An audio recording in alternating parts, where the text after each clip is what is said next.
You know what most guys expect after a period of no contact? They expect you to come back needing something. They think you're going to reach out because you've been sitting there in your feelings, wondering what happened, feeling lost, hoping for closure, craving reassurance.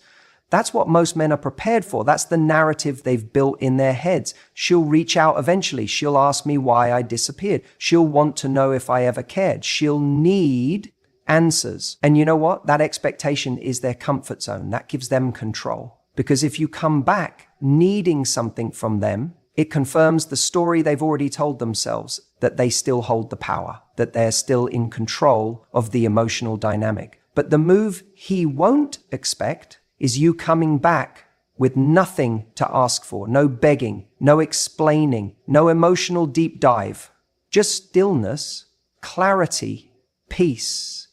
When you've done no contact right, not as a tactic, not as a game, but as a true healing process, you come out the other side with a kind of emotional self-sufficiency that's incredibly powerful because you no longer need him to explain anything.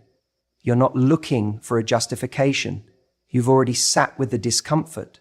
You've already asked yourself the hard questions. You've already done the work that people normally expect someone else to do for them. And when you show up like that, when you reach out, not with open wounds, but with calm confidence, that is a moment he will never see coming. It's confusing in the best way. He won't know where to place you because the version of you that he thought he left behind no longer exists. That version would have chased. That version would have demanded a conversation. That version would have handed him the emotional upper hand. But the woman who shows up after no contact, the one who doesn't come with emotional debt, that woman is someone he has to recalibrate around. He doesn't know how to predict her moves anymore. And that unpredictability, that's where your power lies.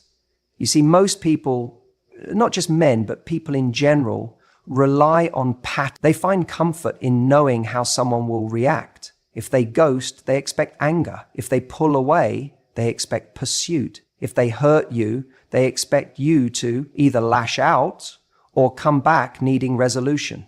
So when you break that pattern, when you return not to reignite the fire, but simply to acknowledge the experience and move forward, it sends a very different message. It says, I've already processed this. I'm already whole. Imagine getting a message that doesn't say, why did you leave? Or did you ever care about me? But something more like, hey, I just wanted to say, I hope you're doing well. I've learned a lot over the last few months, and I genuinely wish you the best. Now, that doesn't mean you're trying to get back together. It doesn't mean you're pretending nothing happened. It simply means you've reached a level of peace that's rare. And because it's rare, it's memorable. And the irony is, when you no longer need closure, that's when people are most tempted to give it to you. When you don't go digging for answers, that's when they start to feel the silence more than they ever did before. Your absence starts to speak. Your stillness starts to echo. Your strength, without a single word, becomes the loudest message of all. It's the opposite of what he prepared for. And when that happens, something powerful shifts. Not just in how he sees you, but in how you see yourself. You start to realize that closure was never in his hands to begin with, that you were never waiting for him. You were just waiting to remember your worth. That's what the no contact period gave you, that space, that clarity, that reset. So now when you show up, you're not there to rehash the pain. You're not fishing for a second chance. You're not hoping to convince him of anything. You're just showing up in your truth, peaceful, calm, whole. And that version of you is magnetic because it's not chasing, it's not striving, it's not emotionally indebted to him. It's simply present, centered, and powerful. That's the energy he won't be ready for. Because the truth is, most people don't expect you to outgrow the version of yourself they mistreated. They think they've seen the full range of your emotional palette. They think they know how you'll react. But when you evolve, not out of spite, not out of ego, but out of genuine growth, it breaks the mold. It forces a new dynamic. One that he can't control, one he didn't plan for. And the move he never saw coming. Let me tell you something most people don't realize after no contact. If you're going to reach out, or if you're even thinking about allowing someone back into your life, you have to understand this. The version of you that walks back into that dynamic cannot be the same version he walked away from. Here's the thing. Most guys assume that if they wait long enough, if they give you space, you'll eventually come back the same. He thinks you'll come back still wondering what went wrong, still needing answers, still hoping that maybe this time he'll get it. But if you want to truly shift the dynamic, if you want to do the one thing he won't expect, you have to become someone he has to earn. He expects you to be passive. He expects the same emotional pattern. He expects that you'll be waiting at the door, even if it's disguised behind a casual message. But that's not who you are anymore. You've taken space. You've done the work. You've gone through the ache of detachment, and you've come out the other side. Now is the moment where you reintroduce yourself, but not with words, with energy, with a calm certainty that says, I'm not here to pick up the broken pieces. I'm here because I've already rebuilt myself. It's not about proving anything to him. It's not about showing him you're better off without him. That still makes him the center of the story. This is about showing up from a place where he no longer gets the privilege of the old version of you, the one who tolerated the bare minimum, the one who confused attention with affection, the one who made excuses for inconsistency. This time, you're showing up as the version of you who knows her value, not in theory, but in practice. The you who no longer entertains half effort, the you who has boundaries, not walls, and standards that reflect a life of self-respect. And here's what's powerful. You don't need to say a word about it. You don't need to post cryptic quotes or tell him you've changed. He'll feel it. He'll feel it in how you speak, in what you don't say, in how little you try to impress him. He'll feel it when you don't rush to fill silences, when you don't cling to the moment, when you don't try to steer the conversation back to what we had. Because the you he's talking to now isn't trying to win him back. She's simply living her truth, and that truth is magnetic. When he realizes that he's no longer the emotional priority in your life, when he sees that your happiness isn't dependent on his validation, something shifts. He starts to realize, wait a minute, I used to have access to this. I used to be the one she shared her heart with. And now she's just here, calm, collected, and completely untethered to my approval. That's the moment the dynamic flips. That's the move he didn't expect. He didn't expect you to come back without the emotional neediness. He didn't expect to feel like he had to step up.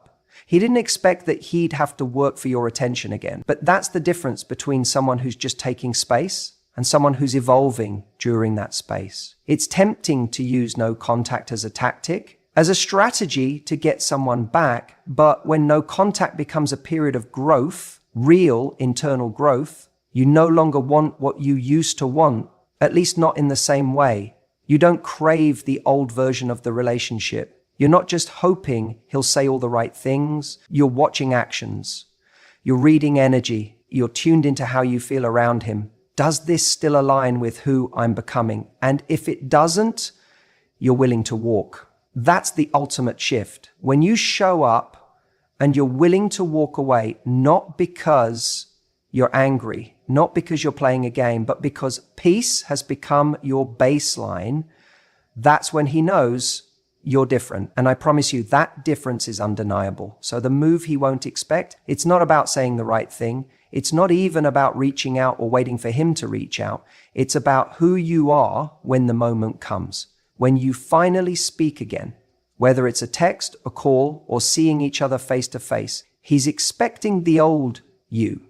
The one who made space for him even when he wasn't showing up fully. The one who tried to smooth things over. The one who deep down just wanted him back. But that woman is gone. Now he's faced with someone who's clear, grounded, emotionally intelligent, and completely unattached to the outcome. Someone who isn't here to convince or chase or negotiate her worth. Someone who makes him realize, if I want to be in her world again, I have to earn my place. And trust me, he won't expect that. He might expect you to come back cold, bitter, defensive, maybe even a little needy.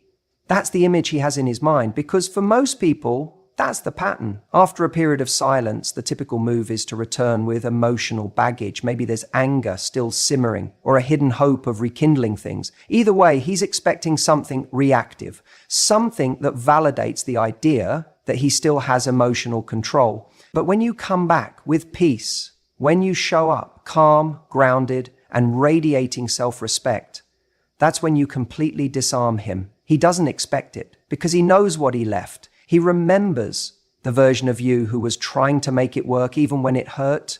He remembers the you that was giving more than receiving. So when you return, not with a plea, but with poise, it throws him off balance in the best possible way. Now, I'm not saying you need to go out of your way to prove anything.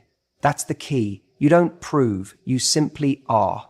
You let your energy speak before your words do. The moment you message or bump into him or share something online that reflects your current life, the goal isn't to make him jealous. It's to subtly show, I'm good. I didn't just survive, I evolved. And here's the thing, positivity doesn't mean you fake a smile. It doesn't mean you pretend everything was okay. It means you've genuinely taken the time to heal. And you found your peace, not in his absence, but in your own presence. That's rare. Most people use time and distance to ruminate, to replay old memories, to wonder what could have been. But when you use no contact as an actual growth period, not a waiting room, that's when you come back different. Now picture this. He hears from you or sees you out somewhere. And instead of drama or emotional overflow, he gets warmth, grace. You're genuinely happy to see him, not in a take me back kind of way, but in a I wish you well kind of way. That kills the ego, because the ego was prepared for chaos. It was bracing itself to be begged, to be blamed, or to be worshipped. Instead, you offered peace. You offered a mirror that reflects back maturity. And that mirror says, this is who I am now, whether you're in my life or not. What's most powerful in that moment isn't what you say, it's what you don't say. You don't ask, why did you treat me like that? You don't bring up the late night texts he ignored. You don't relive the final argument. Why? Because that version of you, the one who needed those answers, she no longer runs the show. The woman who's standing here now doesn't need closure because she became the closure. And this doesn't mean you're pretending it didn't hurt. It just means you've stopped letting the hurt define your worth. That's what he doesn't expect. That the same woman he thought would spiral without him has built a life she actually enjoys, maybe even more than she did when he was in it. You see, most men don't actually fear losing you physically. What shakes them is realizing they've lost emotional access to you. That even if you were to speak again, it wouldn't feel the same. The dynamic has shifted, the power balance has recalibrated. And that warm, kind, self-assured energy you now carry, that's no longer his to influence. That's yours, entirely. This is where the magic happens, when he sees you in this light, glowing but not for him, smiling but not because of him, thriving but with no trace of resentment. He has to sit with the version of you he never got to appreciate. And he realizes that the door he once casually closed now feels a lot heavier to reopen. Because now, it's not just about whether you'd say yes again. It's about whether he's even earned the right to try. That's how you make the move he won't expect. Not by trying to be someone else, but by finally being yourself, the self that wasn't fully expressed when you were bending to fit into the relationship. Now, you stand tall in your own frame. You don't need revenge. You don't need attention. You just need to show up in your peace and let that speak volumes. Sometimes the most unexpected move is silence dressed as confidence. Don't bring up the past. Let him sit in it. It's such a simple idea, but it's powerful. Because here's the thing. When we come out of no contact, there's often this intense urge to unpack everything. To say, let me tell you how much you hurt me. Or, here's everything I've been thinking about these past few months. And on the surface, that feels like closure. It feels like honesty, but in reality, it's often just another way to reconnect through pain. And that is not the connection you want. See, what he expects, what so many people expect, is that when someone breaks silence, they're coming with an emotional invoice. They're coming to say, hey, here's what you owe me. Here's what you need to answer for. And when you do that, as valid as those feelings might be, you end up anchoring yourself to the version of you that still needs something from him. That version is rooted in the past. And if you bring that version back into the conversation, he gets to sit comfortably in the role he used to play. You're back in a dynamic he already knows how to navigate. One where you're emotional and he's distant. One where you're explaining and he's just listening. Or worse, not listening at all. But imagine this instead. You return after time apart and you say nothing about the past. You don't rehash the breakup. You don't list the ways he let you down. You don't bring up the promises that were broken or the ways he failed to show up. You simply arrive in the present moment, grounded, self-assured, and forward-focused. That silence, that absence of complaint or confrontation, that is what throws him off, because now he is the one sitting with the past. He is left wondering, why isn't she bringing it up? Does she not care anymore? Has she moved on? Has she become indifferent to what we were? And that, my friend, is where the shift happens. When you don't bring up the past, it creates a vacuum, and vacuums beg to be filled. He starts thinking about the last conversation you had, the last thing he said, how he left it, how you left it, how you left it. He goes back to all the things you might have said, and he begins replaying them in his own head because you're not giving him a script to follow anymore. You're not giving him cues. You're not guiding the emotional journey. He has to face his own mirror without your narration. And make no mistake, that's silence. No, that's not avoidance. That's not suppression. That's not you being weak or refusing to speak up. That is restraint in its most powerful form. That's you saying, I've already felt what I needed to feel. I've processed it. I've grown from it. I don't need to dig it back up for you, because the real power lies in what you don't say. When you talk about the past, especially early after reinitiating contact, you risk giving him the false impression that you're still stuck there, that you're still emotionally tied to that version of the relationship. But when you don't bring it up at all, you communicate something so much deeper that you've already released yourself from it. And if he wants access to you now, he's going to have to meet you in the present, not pull you back into the mess he helped create. You see, emotional growth isn't always loud.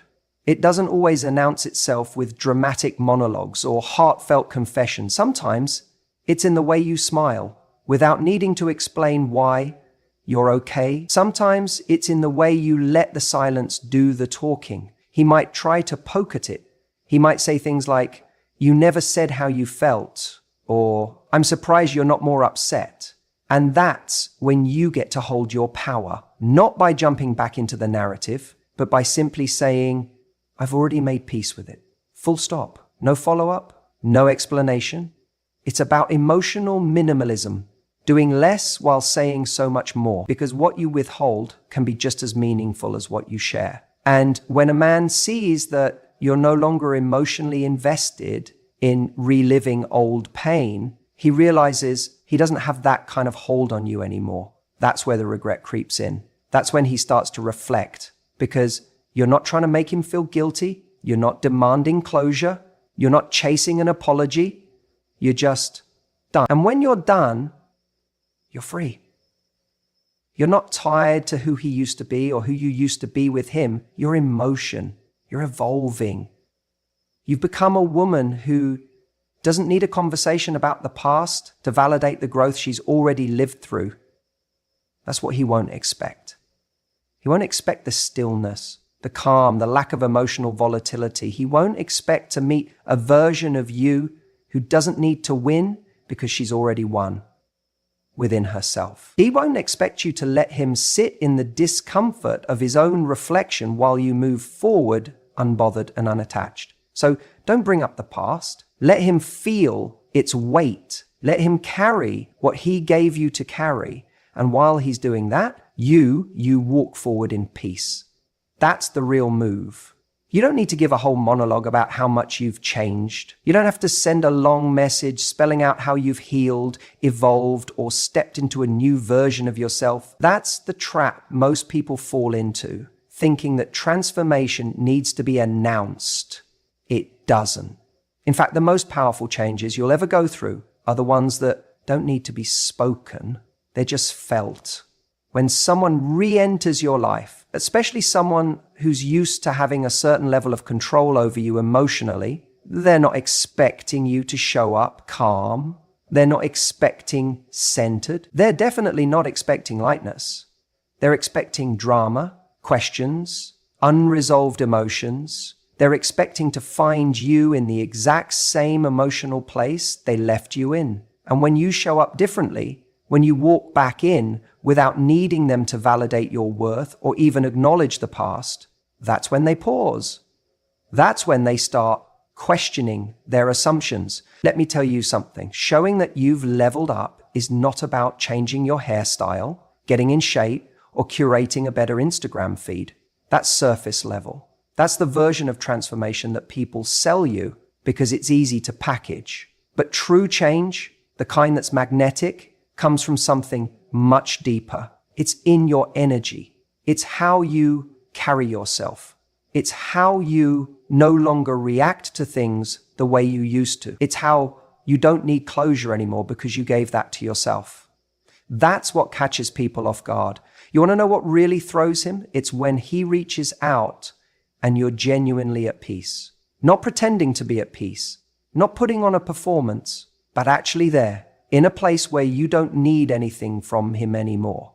That kind of peace is disarming, and it's not something you can fake. You can't replicate it with carefully crafted messages or timed replies. You get there by doing the real work, by facing the hard truths, by letting go of what you thought the relationship was going to be, by choosing yourself every single day when it would be easier to chase the ghost of what you lost. So when you finally do make contact again, whether by choice or circumstance, don't fall into the trap of trying to prove your glow up. Let it speak for itself. Let your calm be louder than your words. Let your self-respect take up more space than your need to be understood. And when he tries to prod at the past, when he wants to know why you went quiet, what you were thinking, what changed, you don't owe him a detailed report.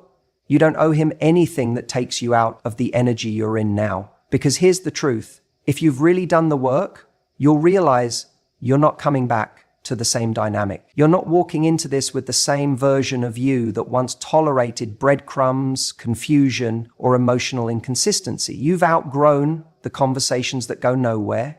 You've outgrown trying to decode mixed signals. You're no longer interested in proving your value to someone who should have seen it from the start. And when that's the place you're operating from, everything about your presence shifts. You don't chase. You don't beg. You don't shrink. You simply exist in your truth, and that truth, that self-assurance, is what commands respect, even from the one who once took you for granted.